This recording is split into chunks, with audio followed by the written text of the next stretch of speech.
Assalamualaikum warahmatullahi wabarakatuh. Alhamdulillah, nahmaduhu wa nasta'inuhu wa nastaghfiruh. Wa na'udzu billahi min shururi anfusina wa min sayyiati a'malina. Man yahdihillahu fala mudilla lahu wa may yudlil fala hadiya lahu. Sesungguhnya segala puji hanyalah kepada Allah Subhanahu wa taala. Kita senantiasa memujinya, memohon ampun kepadanya, memohon perlindungan kepadanya dari keburukan diri kita dan perbuatan kita. Barang siapa yang Allah berikan petunjuk, maka tak ada seorang pun yang mampu untuk menyesatkannya. Sebaliknya, barang siapa yang Allah sesatkan, maka tidak ada seorang pun yang mampu untuk memberikan petunjuk kepadanya. Asyhadu an la ilaha illallah wa asyhadu anna Muhammadar Rasulullah sallallahu alaihi wasallam. Bapak-bapak, ibu-ibu, sidang jamaah salat fardu zuhur yang dimuliakan Allah Subhanahu wa taala. Peradaban Islam telah ada 1448 tahun. Ditambah 13 tahun dakwah Nabi Muhammad sallallahu alaihi wasallam di kota Mekah.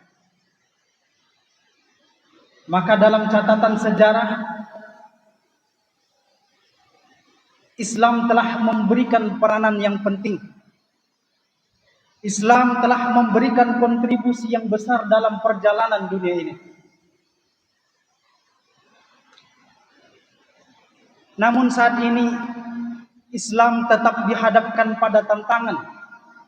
Bagaimana umat Islam tetap memberikan kontribusi yang positif terhadap seluruh manusia dan lingkungan alam sekitar kita.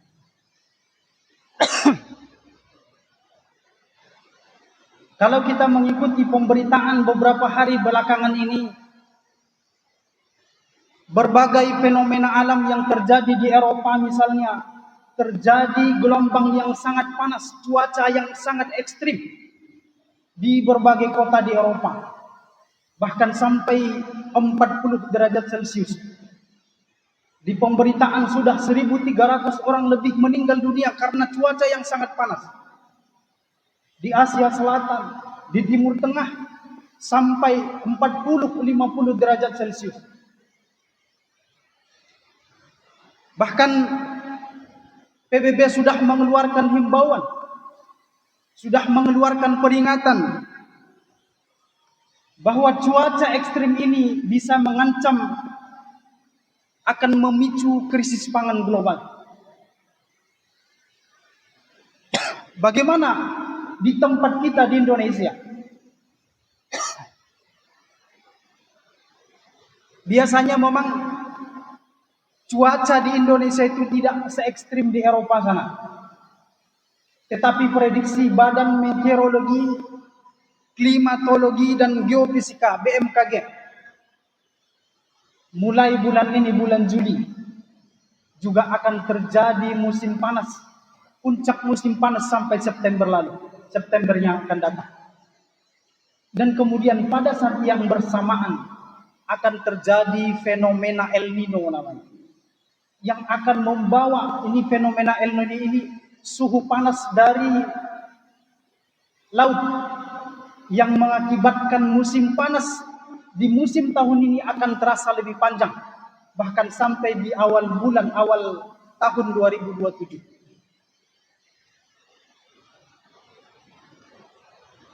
Ini akan membawa musim panas yang sangat panjang bagi kita nanti. Dan biasanya akan terjadi kekeringan.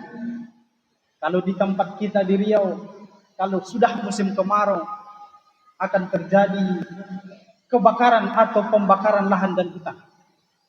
Bisa memicu krisis pangan di negara kita ini. Bapak Ibu yang dimuliakan Allah Subhanahu wa taala, kita sebagai individu muslim, apa yang bisa kita lakukan dari diri kita. Di beberapa tempat wudhu di masjid-masjid yang ada di Pekanbaru, sering kita menemukan ada stiker kecil berisi himbauan berhemat air di dalam berwudhu untuk anak cucu kita atau sejenisnya begitu. Berisi himbauan agar kita berhemat di dalam menggunakan air. Hal ini sejalan dengan perintah Rasulullah Sallallahu Alaihi Wasallam. Ada larangan Rasulullah Sallallahu Alaihi Wasallam agar kita tidak berlebih-lebihan di dalam, termasuk di dalam beribadah. Dalam hal ini dalam berwudu. Pada suatu hari Rasulullah Sallallahu Alaihi Wasallam bersabda, "La tusyrik." Jangan berlebih-lebihan, kata Rasulullah Sallallahu Alaihi Wasallam. Kemudian ada yang bertanya, "Ya Rasulullah, wa fil wudu'i israf?" Ya Rasulullah, apakah dalam wudu juga ada pemborosan? Maka dijawab oleh Rasulullah Sallallahu Alaihi Wasallam, "Na'am, iya. Wa fi kulli syai'in israf." Bahkan dalam segala sesuatu ada pemborosan. Hadis ini menunjukkan bahwa menjaga kelestarian alam, memelihara air adalah bagian dari wujud nyata keimanan kita terhadap agama ini. Berhemat air di dalam beribadah, termasuk di dalam berwudu, bukan hanya sekedar efisiensi, tetapi ini adalah bukti nyata keimanan kita kepada Allah Subhanahu wa taala. Hal ini sejalan dengan firman Allah Subhanahu wa taala, "Wala tusrifu, innahu la yuhibbul musrifin." Jangan kamu berlebih-lebihan, sesungguhnya Dia tidak menyukai orang-orang yang berlebih-lebihan.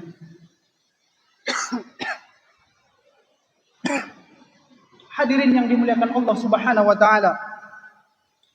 Di dalam riwayat lain, dalam hadis lain, kalau kita baca-baca Rasulullah sallallahu alaihi wasallam kalau berwudu, Rasulullah menggunakan air sebanyak 1 mud.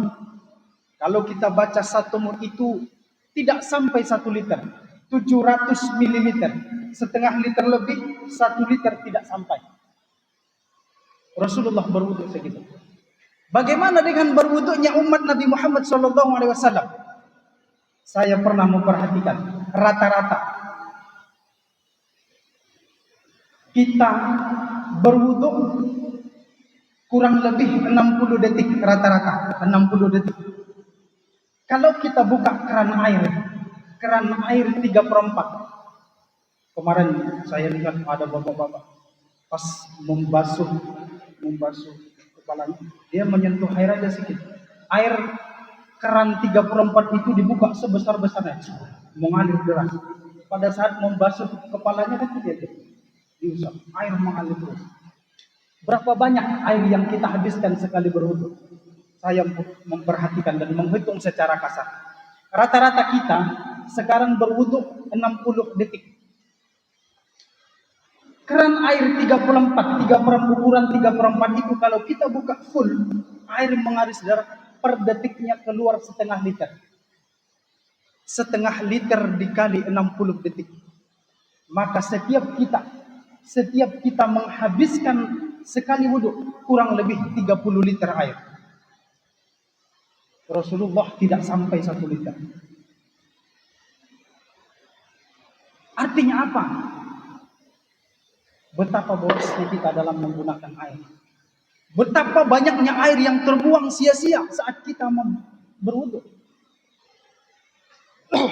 Mungkin ada yang berkata, air itu kan kembali lagi nanti ke tanah, bisa kita manfaatkan lagi.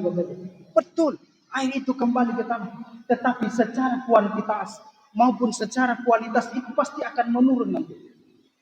Air yang turun bercampur dengan air yang kotor, bercampur dengan minyak, bercampur dengan limbah dan sebagainya.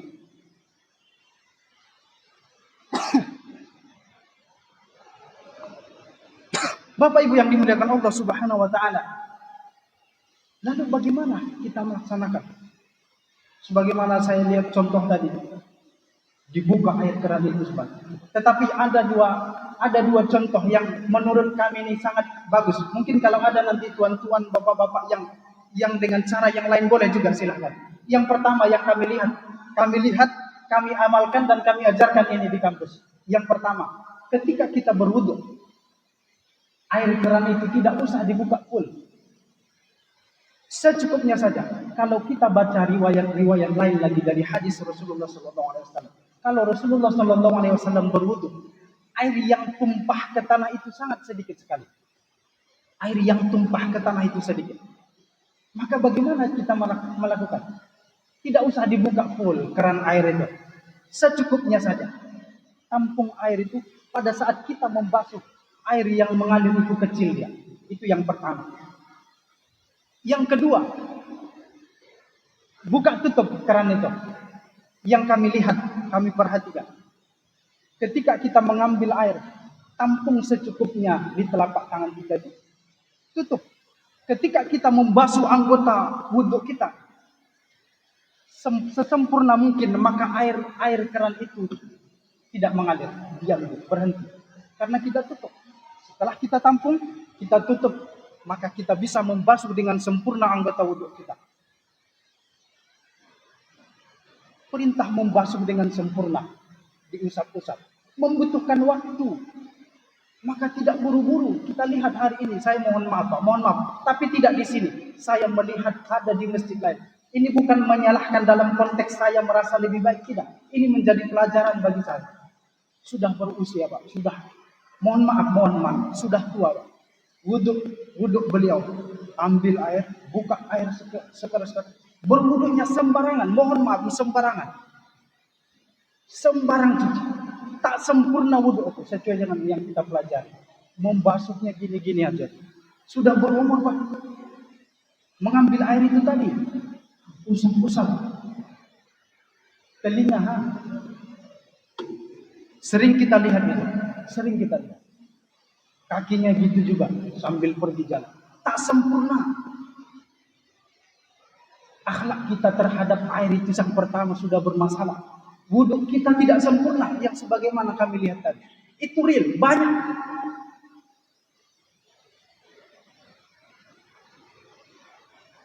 Bapak Ibu yang dimuliakan Allah Subhanahu wa taala. Ini mungkin kelihatan kecil, kelihatan sederhana. Tetapi ada seorang penulis di Amerika itu, namanya James Clear. Dia mengatakan, perubahan itu adalah langkah-langkah kecil yang kita lakukan terus-menerus dalam jangka waktu yang lama. Coba Pak, kita mulai angsur-angsur. Kalau tadi kita menghabiskan wudhu 30 liter air, kita mulai misalnya 5 liter dulu. 5 liter. Akhirnya setiap kita menghemat 25 liter. Berapa ratus juta umat Islam yang bisa menghemat air. Mungkin kita tidak bisa menghambat fenomena-fenomena pemanasan global, tapi bisa kita mengurangi dampak efeknya. Mungkin stok air kita akan lebih banyak di tanah-tanah kita. Boleh kita berbicara tentang peradaban, boleh kita berbicara tentang ekonomi, boleh kita berbicara tentang politik, tetapi yang kecil-kecil harus kita lakukan, harus kita eksekusi dengan baik. Kata orang barat itu, think globally, act locally. Boleh kita berbicara tentang Quran Sunnah, berbicara tentang Islam, politik Islam, ekonomi Islam. Tapi bagaimana kalau urusan wudhu saja kita tidak selesai? Boleh kita berbicara, tapi selesaikan yang kecil-kecil. Bagaimana mungkin kita menyelesaikan hal-hal yang besar kalau hal-hal yang kecil saja kita abaikan? Bapak Ibu yang dimuliakan Allah Subhanahu wa taala. Muhammadiyah sangat serius dengan air. Sangat serius dengan urusan air. Ini ada himpunan putusan tarjih Muhammadiyah. Ada satu bab yang membahas tentang fikih air dalam perspektif Islam. Berisi, sudah mulai peringatan tentang krisis air di Indonesia, pandangan Islam tentang air, pengelolaan air dalam pandangan Islam, perilaku pemeliharaan air, dan setiap bab-bab itu ada juga sub-subbabnya dibahas. Muhammadiyah sangat serius. Bahkan Muhammadiyah itu pernah menggugat negara undang-undang tentang pengelolaan air. Silahkan kita baca. Pengelolaan air digugat di istilah hukumnya apa itu? Peninjauan kembali, judicial review tahun 2013. digugat undang-undang air dan itu dikabulkan oleh Mahkamah Konstitusi. Apa yang terjadi? Undang-undang itu dibatalkan. Bapak Ibu yang dimuliakan Allah Subhanahu wa taala, apa nilai dasar dalam pengelolaan air menurut Islam? Tentu banyak, tetapi dalam kesempatan ini kami menyampaikan 3 hal. Yang pertama, tauhid sebagai fondasi iman dan amal. Bahwa seluruh alam raya ini, termasuk kita manusia, dan air adalah merupakan ciptaan Allah Subhanahu wa taala. Yang kedua, rasa syukur. Allah yang Maha Kasih, Allah yang Maha Sayang masih memberikan kita kelimpahan hari ini. Maka la in syakartum la azidannakum wa la in kafartum inna azabi lasyadid. Kita syukuri. Yang ketiga, peduli, inayah. Kepedulian kita terhadap alam sekitar. Mengingatkan akan keterbatasan sumber daya air dan potensi berkurangnya bahkan bisa hilangnya ketersediaan air. Mudah-mudahan Allah Subhanahu wa taala memberikan karunia kepada kita, memberikan kecukupan kepada kita. Kita bisa menghadapi musim panas, kita bisa menghadapi musim kemarau dengan sebaik-baiknya. Kami menutup tausiah singkat ini dengan sebuah ayat di dalam Quran surat Al-Mulk ayat yang ke-30. Qul ara'aitum, a'udzubillahi minasyaitonir rajim. Qul ara'aitum in asbaha ma'ukum ghairan faman ya'tikum bima'in ma'in. Katakanlah Nabi Muhammad, terangkanlah kepadaku jika sumber air kamu surut ke dalam tanah, siapa yang akan memberimu air yang mengalir. Nasrun minallah wa fathun qarib wa basyiril mu'minin. Wassalamualaikum warahmatullahi wabarakatuh.